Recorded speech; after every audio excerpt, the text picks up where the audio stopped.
Hola, ¿qué tal? Buenas tardes. Ya estamos en Vox Populi de día viernes, agenda pública, pero también científico. En esta oportunidad nos acompaña la doctora María Constanza Maldifasi, con doctorado en bióloga y con doctorado en farmacología. Ahí está, claro. Y también nos está acompañando don Manuel Tobar Leiva, presidente del Centro de Estudios Regionales de Valparaíso. Bienvenido, Manuel. Hola, hola, don Carlos, gusto de saludarlo y de compartir con usted este programa Vox Populi de todos los días viernes en la Radio Portales, la primera de Chile. Y bueno, tenemos que decir que hoy día viernes está nublado y eso no quiere decir que nos pueda brillar el sol aquí con esta tremenda investigadora y científica, ¿no es cierto?, que ha tenido una experiencia muy grande y relevante en varios países de nuestro mundo. Y quiero también decir que hemos invitado a los próximos programas a el ministro de Ciencia, nuestro amigo porque de mí o es amigo de juventud, pues somos, digamos, hasta fuimos vecinos. Así que ojalá que nos venga a visitar el ministro de Ciencia y Tecnología aquí, Aldo Valle, ¿ah?, que ha sido también rector de la Universidad de Valparaíso. Bueno, vamos con nuestra entrevistada, pues, don Carlos. Precisamente, junto que darle la bienvenida a la doctora Maldifasi, una preguntita general. Su doctorado en farmacología, ¿qué significa en pocas palabras? Bueno, hola, buenas tardes, muchas gracias por invitarme. Mi doctorado en farmacología, lo que significa en pocas palabras, es estudiar cómo diferentes compuestos pueden modificar algunas estructuras, en este caso algún tipo de célula, por ejemplo, algunos canales, algunas proteínas, cómo diferentes fármacos interactúan con estas proteínas y en qué lugares y de qué manera. En Ahora, pocas palabras. en pocas Perdón, palabras, sí. sí, oye, no, es que también nuestra amiga María Constanza Maldifasi también ha hecho postdoctorados. Tú has hecho, entiendo que has hecho 2 postdoctorados. Sí, como 4. Como 4, En imagínate. Suiza, aquí en Chile, en Estados Unidos, en Suiza de nuevo. Sí. Claro. Oye, ¿cuál ha sido tu experiencia ahí en los otros países? Porque me imagino que ahí le dan mucho más importancia al tema de la ciencia, desde el punto de vista incluso del presupuesto, porque aquí nosotros tenemos, entiendo, el 0,34% del Producto Interno Bruto, en cambio en otros países como Suiza, Estados Unidos, tienen, digamos, mucho más presupuesto para la ciencia. ¿Cómo lo ves tú eso? Sí, no solamente los ministerios tienen más presupuesto, sino que hay muchas asociaciones, por ejemplo, asociaciones del cáncer, etcétera, que también manejan dinero, que también lo utilizan para hacer investigación básica. Entonces hay muchos lugares donde uno puede postular y obtener fondos para realizar la investigación. Claro. Ahora tú fuiste al extranjero con tu familia. ¿Cómo fue esa Sí. experiencia? Fue bien bonita, harto trabajo también. Viajé con mi marido René y con mis hijos Elio y Franca, y ellos son súper, siempre con una súper buena actitud, acompañándome. Sin eso no lo podría haber hecho, la verdad. Claro, porque oye, los niños llegan ahí sin saber el idioma, oye, entonces tienen Sí. que entrar al colegio. A mí me pasó y no fue fácil, digamos. ¿Cómo ocurrió con los niños? ¿Eran mayores? No, ¿Estuvieron allá en la escuela o no? sí, ellos ahora tienen 9 y 11, y Ah, ellos son, bueno, increíbles porque ellos han aprendido inglés, han aprendido alemán, se cambian de países y hacen amigos, entonces ellos siempre han tomado con muy buena actitud, yo lo agradezco mucho. eso, Así que van a tener un manejo de idioma, ¿para Sí, qué decir? sí, sí, sí. claro. Bueno, ahora tú eres de la Universidad de Valparaíso, ¿ah? Sí, yo estoy trabajando en la Universidad del Paraíso, yo estudié bioquímica en la Católica del Paraíso. Tú estudiaste bioquímica en la Católica de Sí. Valparaíso, ya, y te viniste a la Universidad de Valparaíso. Parece que ahí le dan mucho color, digamos, al tema científico, ¿ah? Está Sí. el neurociencia. ¿Tú trabajas ahí o en algún instituto, digamos, en Em, alguna facultad de ciencia? lo que pasa es que yo, como hice mi doctorado en unos canales que son importantes en la neurociencia, el postdoctorado que hice acá, efectivamente lo hice en el Centro de Neurociencia de la Universidad del Paraíso, pero estoy trabajando como profesora en el Instituto de Fisiología. Ah, el Instituto de Fisiología. Sí. Ya. ¿Quién es el director ahí en ese instituto? Marco Fuenzalía.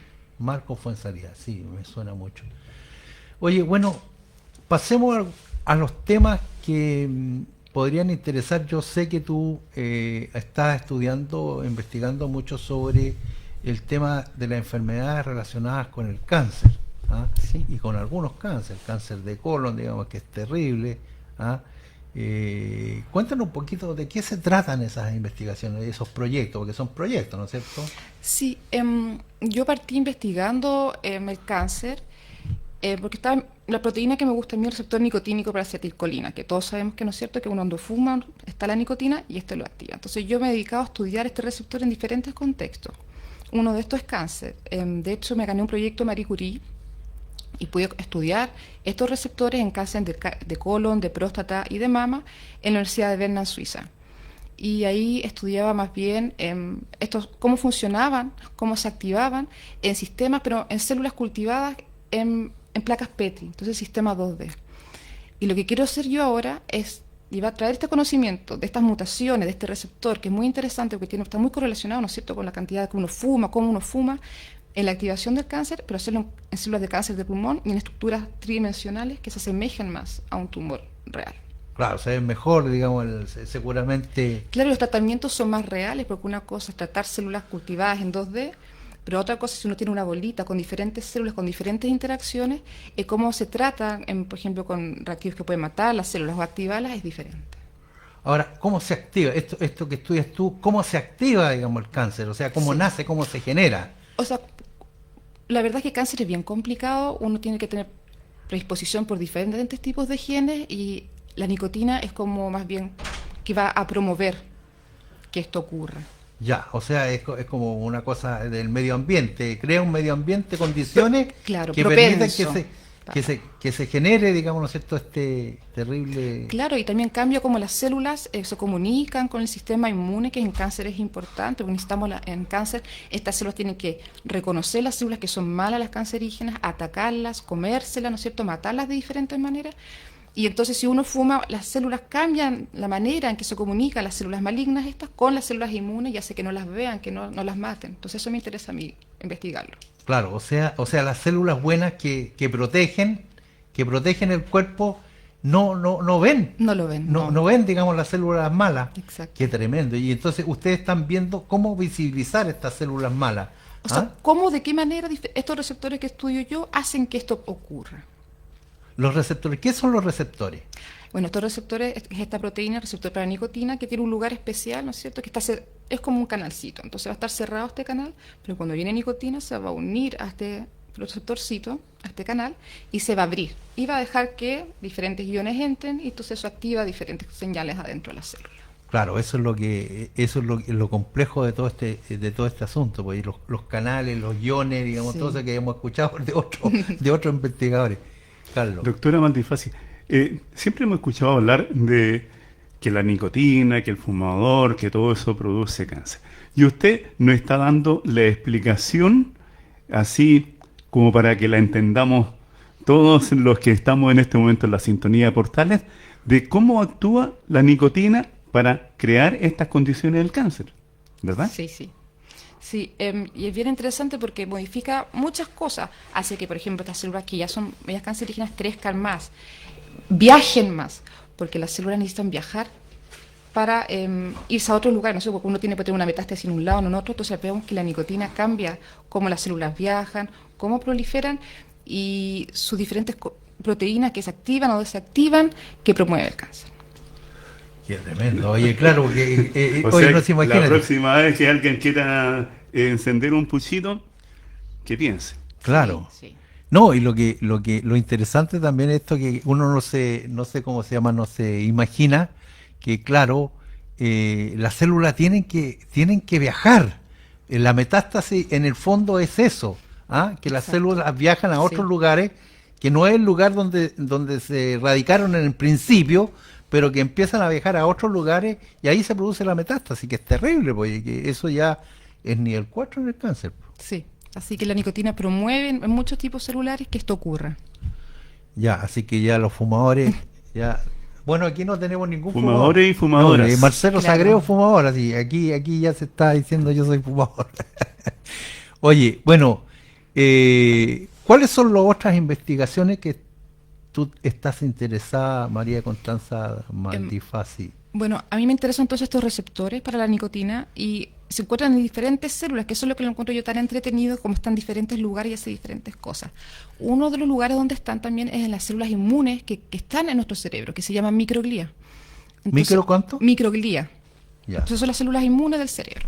Entonces yo estoy interesada en cómo estas microglías, estos receptores en las microglías son importantes en contextos inflamatorios cerebrales, como puede ser un caso de depresión. Porque en la depresión no solamente son importantes las neuronas, sino que también el sistema inmune del cerebro, que hace que las neuronas estén sobreactivadas. Entonces mi proyecto, que estoy esperando ahora la respuesta de la NID, que queda un ratito todavía para esperar, es acerca de eso. Claro. ¿Y cuál es la finalidad, digamos, del proyecto? Es de ver si estas proteínas realmente son importantes y cómo cambian su activación el sistema inflamatorio y modifican la conducta depresiva de los ratones. Porque esto es en ratones. Esto en ratones, Sí. ya. Para pasar, digamos, al tema ser humano, ¿ah? No, eso ya es otra cosa. Pero Pero pasan, oye, estamos hablando, claro, esto es laboratorio, pero cuando se hacen, digamos, estudios en personas, digamos, reales, estos estudios, sí, claro que se hacen estudios de cómo afectan o no estos como clinical siempre, digamos, trials. tienen que ser modelos. Hay que partir siempre con modelo, siempre, Sí. porque para seguir al siguiente nivel te van a pedir, por ejemplo, los organismos que son regulatorios, te van a pedir experimentos en células, en animales, en diferentes tipos de animales antes de llegar al humano. Claro. Bueno, eso es bien interesante, que hemos tratado siempre conversando con científicos esto de los modelos, porque hay experimentos en pescaditos chicos, ¿no es cierto?, en moscas, Sí. oye, en todo tipo. Entonces la gente se pregunta, pero ¿cómo esto? Pero la conclusión es que las estructuras, digamos, son similares a las que tenemos nosotros. Entonces por eso es que de alguna manera pueden servir, digamos, para conocer. Varias estructuras sí, no todas, también No todas. tenemos diferencias, Claro. y por eso también aparecen los animales, estos medios transgénicos, que se pueden parecer más o menos a humanos, para poder también probar nuestras hipótesis y decir si esto es verdad o no en una cosa más humanizada, digamos. Claro. Don Carlos. En este instante nosotros estamos en Vox Populi de los días viernes. Y ustedes, amigas, amigos, están escuchando a la doctora María Constanza Maldifasi, que es doctora en farmacología, ella es bióloga, y nos ha estado explicando en forma, con palabras simples, algo que tiene mucho tiempo, muchos estudios, muchos doctorados en posgrado, en fin, todo eso, para poderlo tener la posibilidad de difundir esto para que haya una reacción, para que alguien diga, oiga, esto me está afectando. ¿Es así, Manuel? Sí, se podría decir que sí, porque claro, uno a veces piensa, por ejemplo, en un caso particular de fumar, ¿no es cierto? La nicotina hace más mal, no hace tan mal. Entonces hay mucha información, pero lo importante es que sí, que es algo dañino para el organismo. Claro. Oye, estaba viendo en tu currículum, María Constanza Maldifasi, que ha sido bastante premiada también, han habido concursos y tú has sacado las honrosas atribuciones de ser premiada, digamos, en esos concursos. Cuéntanos porque hay varios, digamos, no me recuerdo que hay uno que es Marie Curie, ¿ah? Ahora, Marie Curie, digamos, yo siempre la saco a colación porque es una de las mujeres científicas que realmente abrió las puertas, digamos, ¿no es cierto?, a las mujeres en el tema de la ciencia. Exacto, sí. Ese es un proyecto internacional que da la Unión Europea y que lo da para diferentes áreas de estudio. Y claro, ahí saqué como un buen puntaje en mi proyecto, por lo tanto ahí tuve ese premio. Pero también ha estado en los premios de una ONG que estás, digamos, tú identificada como dentro de las 50, digamos, genios que tiene nuestro país. Sí, eso fue hace 2 años, es una ONG que está encargada, o sea, como la idea de ello es promover asociación entre mujeres, premiar mujeres y como que ayudar a sacar adelante. Y claro, yo me gané ese premio en el área STEM. Claro, oye, muy interesante. Aquí con palabras mayores, pues, ¿ah? Estamos con palabras mayores con María Constanza, así que nos sentimos honrados de que estés Gracias. conversando con nosotros, María Constanza. Ahora, esta vocación tuya, ¿de dónde surge, digamos? Porque es bien interesante para los jóvenes y para también los adultos que nos escuchan, para que, bueno, hablen con sus nietos, estas vocaciones científicas que tan importantes para el desarrollo del país, pues. Bueno, la verdad es que cuando chica mi papá me hablaba de experimentos, de plantas transgénicas, de cosas así, y yo con eso soñaba. Y cuando era chica también me gustaba recolectar bichitos, congelarlos, verlos en el microscopio, un microscopio que me compraron cuando era chica. Y o sea, entonces desde muy joven yo tenía como ganas de saber cómo funcionaban las cosas. Una vez agarré un pájaro que estaba medio muerto, trataba de revivirlo, pero imaginándome yo haciéndole un ungüento. Entonces de muy chica que me llamó la atención el mundo, los animales, los bichitos y cómo funcionan las cosas. Y de ahí me compraban revistas de animales, las cosas que hacen los papás cuando uno es chico. Así que de ahí. ¿Qué profesión tenía tu papá? Mi papá es marino. Es marino. Sí. Ya, y mira, y tenía esta ficción, digamos. Es que él también le gusta mucho el área de matemática, él ha estudiado y por eso también cuando chica viajé mucho con él, porque él sacó su máster afuera y su doctorado también. Ah, claro, él no solo era marino, sino Sí. que le gustaba, digamos, volar más, ¿ah? En los mares. Mira qué interesante.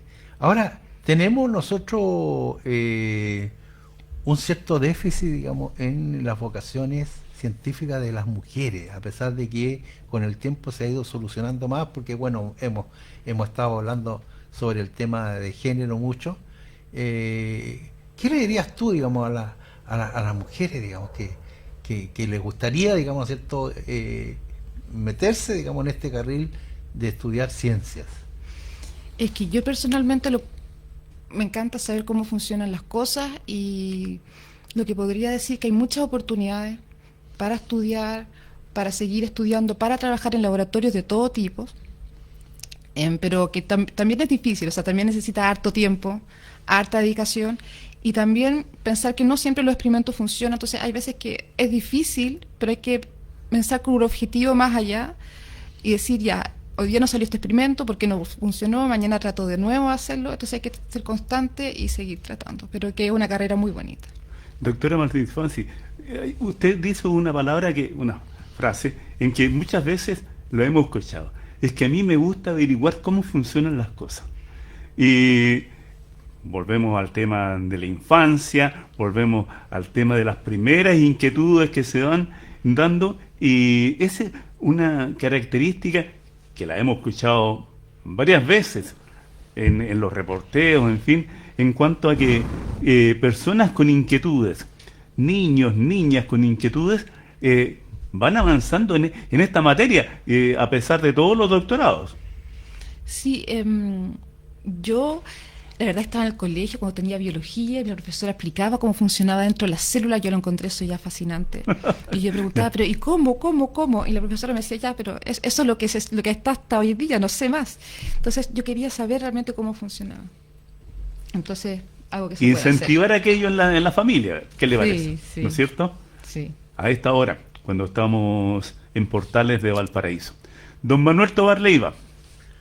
Aquí, digamos, ¿cierto? Estamos, don Carlos. Oye, bueno, muy interesante. Yo creo que yo siempre lo he dicho aquí, muchas veces, a propósito de lo que decías tú en el último comentario, María Constanza, a veces no se le pega a la piñata y resulta que muchos de los que hemos estado alrededor de los temas científicos, yo fui consejero regional mucho tiempo, recuerdo que muchos consejeros me criticaban a mí porque yo creé el departamento, la Comisión de Ciencia y Tecnología, con eso no va a sacar ningún voto, me decía. ¿Ah? Entonces, y claro, había, digamos, una cierta frustración, digamos, en un formato que tenía el Consejo Regional, que todavía lo tiene, que son fondos del FIC, el Fondo de Iniciativa para la Competitividad, Innovación para la Competitividad, que tiene que ver, entonces, un fondo de un año. ¿Ah? Bueno, en este momento son como 100 millones, una cosa así, pero ¿qué es lo que pasa? Que había, digamos, no habían resultados, digamos, prácticos, ¿te fijas? ¿Ah? De repente, entonces, en el ámbito político regional había una cierta frustración, digamos, entonces, el no entendimiento que este tema de la ciencia es un tema, como dijiste tú, un día, ¿no es cierto?, un día resultan los experimentos, pero otro día no. Y entonces hay que tener perseverancia y hay que seguir con una línea de investigación, muchas veces que no va a arribar a buen puerto, digamos, de eso se trata el asunto. Entonces hay que apostar aquí, digamos, ese Claro, el es punto. complicado porque, por ejemplo, en mi área, cuando se hacen experimentos con células, no significa que vaya a funcionar bien o igual con el modelo animal. Y después con los animales no significa que vaya a funcionar bien o igual con un humano. Entonces es algo de bien a largo plazo. Claro. Y tal vez eso sea, digamos, un poquito la dificultad que tenga este fondo, ¿ah? Que es de un año nomás. ¿Ah? Yo creo que los fondos... Un año es poquito. Es muy poco, digamos, mínimo 3 años, porque los Sí. millennials son ¿cuántos? Son 10 años. Sí, exacto. Claro. Y tú en estos proyectos que has tenido allá afuera, en Suiza, en Estados Unidos, ¿de cuánto tiempo estamos hablando? ¿O son también...? No, también tienen tiempo, pero también existen diferencias de país, ¿no es cierto? Porque, por ejemplo, en Suiza, en Estados Unidos, aquí los profesores tienen unos fondos permanentes. Entonces es diferente la manera como se hace la ciencia. O sea, aparte de los concursables, están los permanentes. Eso de los permanentes, claro, eso yo creo. ¿Y aquí no tenemos permanentes? Bueno, la gente los investigadores hacen docencia también. ¿Ah? Claro. De repente con eso se salvan. Sí, pero yo hablo de fondos permanentes para mantener el laboratorio, para contratar a gente y hacer la investigación, no solamente hacer clases. Entonces son cosas diferentes. Por eso te digo yo, que aquí se salvan los profesores Sí. muchas veces solamente con la docencia, pero resulta que el laboratorio se tiene que financiar, digamos, Sí. y eso es el problema. Exacto. Claro, sí. Y yo creo que, mira, yo estoy convencido, saliéndonos un poquito del tema, digamos, tenemos 2 minutos, a ver, estoy convencido de que nosotros tenemos que, como país, darle mucho más importancia al tema del desarrollo científico y tecnológico del país. A mí no me convence nadie que no sea, digamos, de esa manera como podemos desarrollar el país. O sea, digamos, si quieren agregarle valor a las cosas, si queremos descubrir más si queremos, no puede ser sino, digamos, realmente apostando al desarrollo científico y tecnológico. Por eso es que nos da un gusto que nos visites en esta radio y que, digamos, también nos coopere en el tema de divulgación científica. A lo mejor si de alguna manera te invitamos a alguna actividad encantada. de divulgación científica, es muy importante, don Carlos. Doctora Meldifacio, ahora de todas maneras nos salimos un poquitito del tema, pero hay algo que usted refleja en su quehacer, en lo que nos ha dicho. Esto de la perseverancia, de mantener la constancia. Y yo justamente eché mano a unos diálogos que tuvimos. Yo en alguna parte escuché que al final los que triunfan en la vida son aquellos que van de fracaso en fracaso sin desesperarse. Y alguien me corrigió y me dijo, muy parecida a una frase de Winston Churchill, el éxito consiste de ir en fracaso sin perder el entusiasmo. Por ahí está la cosa. Bien probable que sea así para los científicos. Sí. Sí. Tenemos que seguir entusiasmándonos, que no nos salga tan bien las hipótesis, los experimentos, hay que seguir adelante. Sí. Muchas Y la gracias. pasión por seguir investigando. Claro. Claro. Sí. Muy bien. Bien. Muchas gracias. El final Te de felicitamos, María Constanza. entrevista que tenemos en este instante. Hemos escuchado a la doctora María Constanza Meldifacio. Ella es bióloga, doctora en farmacología. Muchas gracias, doctora. Y también Gracias. Manuel Tobar Leiva, presidente del Centro de Estudios Regionales. Gracias. Nos Chao, acompañó chao. en la sala azul de Radio Portales Marcelo Sagredo, en la sala máster Luis Salinas, y nosotros seguimos en Portales conversando con Luis Denis González. Hasta el próximo viernes. Gracias.